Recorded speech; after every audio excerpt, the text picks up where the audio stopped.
Morning, guys. Thank you for tuning in. My name is Hina, and I am a CPA based off Los Angeles, California. And through these videos, I try to get the information out to everybody in the most simplest forms available without the bigger words, the bigger jargon of the tax and the financial world, and make it as simple for everybody to understand. So if that's something that you think you'd be interested in, please do like and subscribe. Meanwhile, the video for today is kind of special. It came from my sister-in-law, who suggested that I should actually make video for with some concerns about people on H1-B visa. So I thought, sure, why not? That's something I've not done before, so let's get started with that.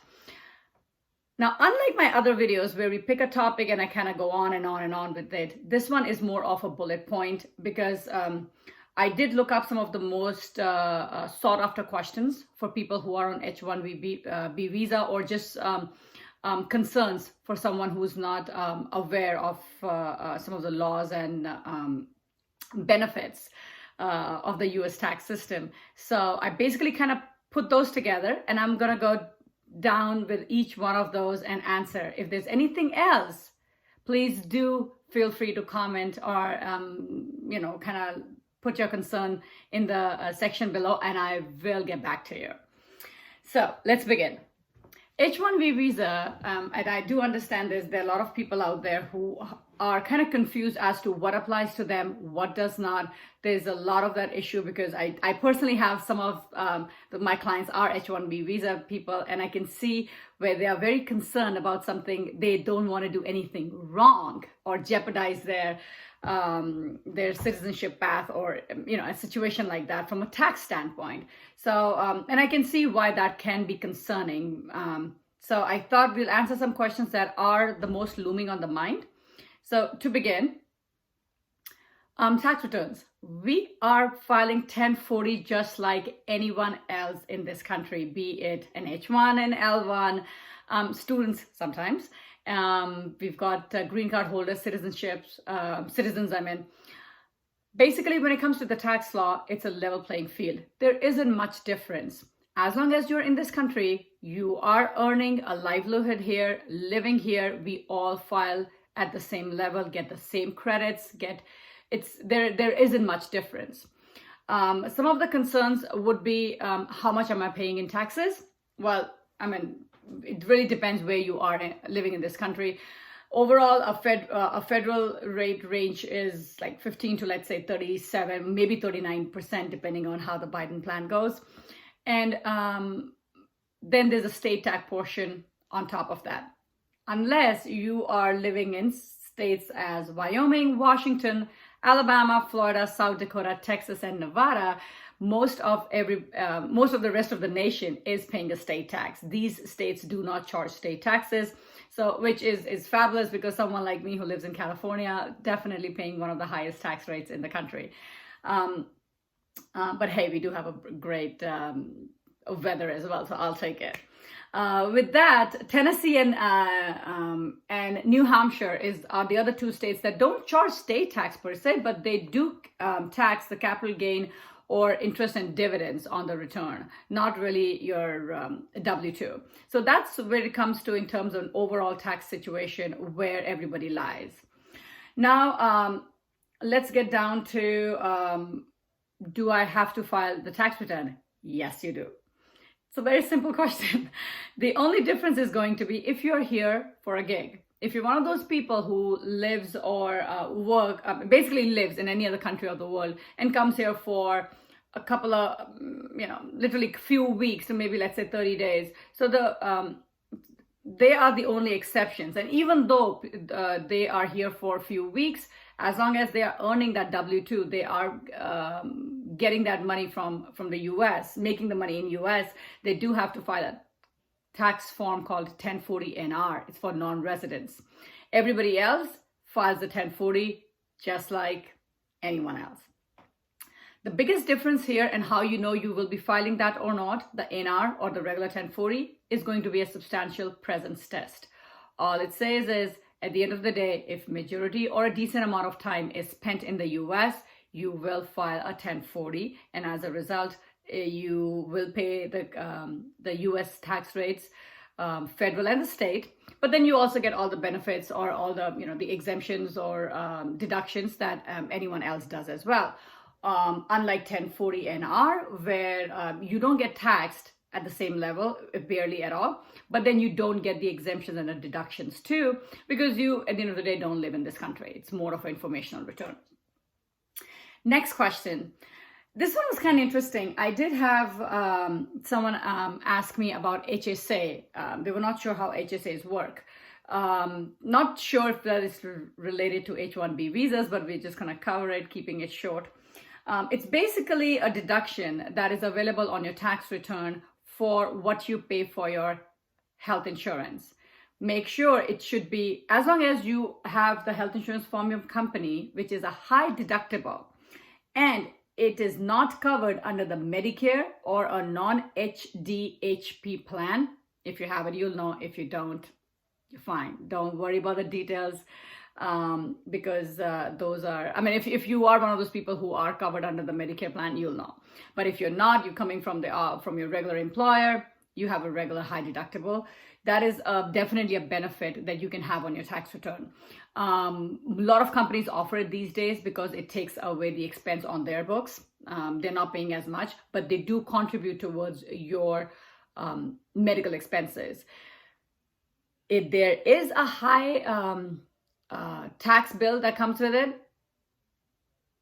when I say tax bill, I really mean a sticker price in terms of what you pay for the services. It is different from a regular insurance that you may have. So keep in mind, be sure that's what you want to do. Take a look into it. But it is definitely having the high deductible gives you, is able to give you some tax benefits on your return, which is something certainly to look into. So that was one. Then the most important, or apparently the most asked about question, was the FBAR. Now, that is something everybody has to do if they are or they have investments in any form in a different country. It's basically, there are two forms. There's FBAR, which you have to file separately from your 1040. It is not part of your regular tax return. So it's a pretty simple form, actually, very self-explanatory. So take a look at it, FBAR. You can file it yourself or have one of your accountants or whoever does your taxes, have them do it. There is FBAR and then there is FATCA. They are basically two different forms. They're more informational. That's what I tell everybody. Do not worry about it. It's not something to be scared of.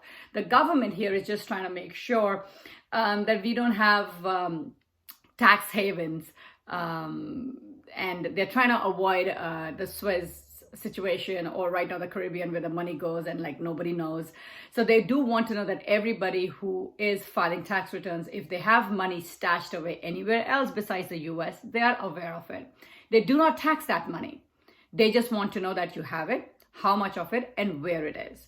So it's pretty safe. But the problem is if you don't, the penalties are high. So you certainly want to give it a little more thought in case you have not. The FBAR and FATCA are basically two sides of the same coin. So don't worry about it. Let's see. FATCA is kind of filed with your return. So if you've done your return yourself, usually it will ask, do you have foreign accounts? And if you say no, and that's the end of it, we're all done. If it says yes, that's basically the FATCA. It's pretty simple, nothing there. FBAR, on the other hand, is a more detailed form, relatively speaking. They do want to know what bank, what's the address, the telephone number, your account number, and how much money is sitting there. So it can be a little more daunting if you are more of a private person or you think you don't want to declare that information. But believe me, if you are someone like me who originates from India, US and India anyways have a tax treaty. If they want to get a hold of that information, you are one of those people, they kind of, for whatever reason, audit and they think they want to make an example out of you, they can go to the government of India and get that information. A rare situation, but at the end of the day, it can happen. The good news is complying by this is extremely easy. Like I said, it's one simple form and you are done. It's very, all they are asking is where your money is sitting, and that to only liquid, not the properties.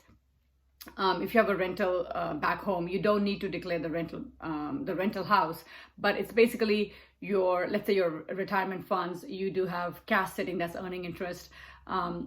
But keep in mind, it also does include any of your accounts with signatory authorities. A lot of my clients do have parents who have added their kids to their bank accounts so that they can have signatory authority if something were to happen. Now, since you do have the right and control over that account, that is an account you will have to declare as your own, and where it is, how much money it has. I'm going to reiterate it again. This is not a taxable event. It is just an informational thing. So you might as well do it. Simple, doesn't take much. Take a look into that. I think we're going to stop on this topic. If there are any questions, like I said, do comment below and I will reply accordingly. I'm going to get to the next part. Do I get all the credits on the deductions? Yes, you do. As long as you're filing your return, the 1040 regular, you get the same deductions as anyone else who's a green card or somebody who's a citizen. There are a lot of credits available out there. It just depends whether you qualify for them or not. There is a childcare credit. I'm sure a lot of people are aware of it. There is education credits that either you can avail for yourself, or maybe your kids are old enough where they're going to the college, which is something as much as $2,500 per year for the first 4 years that they're in college. There is a lifetime learning credit. Now that's for anybody, not just the first 4 years. You went back for your master's, your MBA, your PhD, whatever. That's a credit for basically enhancing your education. It's much less than $2,500, but at the end of the day, if that's not a tax I want to pay, I'd rather not, legally. Now, the other one that I'm looking at is a 401k. That is certainly a topic I will be making a whole video on, because just doing it on a shorter thing, I don't think is fair enough. But still, I will touch the topic, and in one word, the answer is yes, please do contribute. Especially if you have an employer who matches the contribution. You put it right now tax-free. So, you're literally saving at least, let's say 30% of your tax bill on the amount that you put in. You do get an employer match, which is literally free money on the table that I don't recommend walking away from. And there are ways where you can take this money out with the least possible damage to the balance of the account. I will have a video, like I said, in more detail to go over what it is, how to do it, the best way to financially and from a tax-wise plan it. So do look out for that. Meanwhile, in the most simplest way, yes, please do contribute. There is no harm done. That money is certainly safe and will be available to you even if you decide to leave and leave with the money, or let the money sit here and grow. So that's my take on it. The last question, and that's the last one that I figured out, was the stimulus checks that were sent by the US government under the CARES Act earlier this year.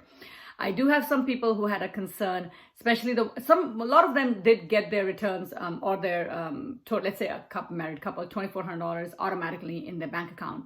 But there were few who did not, and they were scared of, or they were not sure that they should go and request it because they are on H1-B visas and they may jeopardize their filing when it comes to their citizenship. Let me assure you, that has no bearing on your citizenship application. The government does not work like that. This is not the money that was to be given to you under some criteria that you did not qualify and abuse the system. This was a handout given to anyone who qualified. So you cannot, the government can, especially the ones that got the money without even requesting, they auto deposit. They cannot hold those people responsible for something that they didn't do to begin with. This was just given to them. Treated it like that. This was not something that was that's going to be jeopardizing your citizenship situation. That is your money. Make sure you. We still have some time. I think it's November 21st that you can go and register and hopefully get the money. Worst case scenario, if you don't, when you file your next year taxes, there is the a credit in works, and you will be able to qualify for that credit if you did not get it now. So, however you want to deal with it. But no, you do not have to worry about jeopardizing your citizenship because your H1B visa has no bearing at all. And I cannot stress that enough. That is your money. Go ahead and get it, enjoy it, save it, do whatever. But certainly I don't know why that rumor is there, but whoever is, don't worry about it. That's certainly not going to be a concern. With that, I'm going to wrap it up. If there is any other questions, please feel free to comment below and I will reply. So anybody who has been following my videos knows I like to end them on a positive note. And today I found a quote which I loved, except I wasn't able to find the author, but I love the quote so much I said you might as well go with it. So here we go. Look for something positive in each day, even if some days you have to look a little harder. With that, I'm going to sign off. You guys have a great day.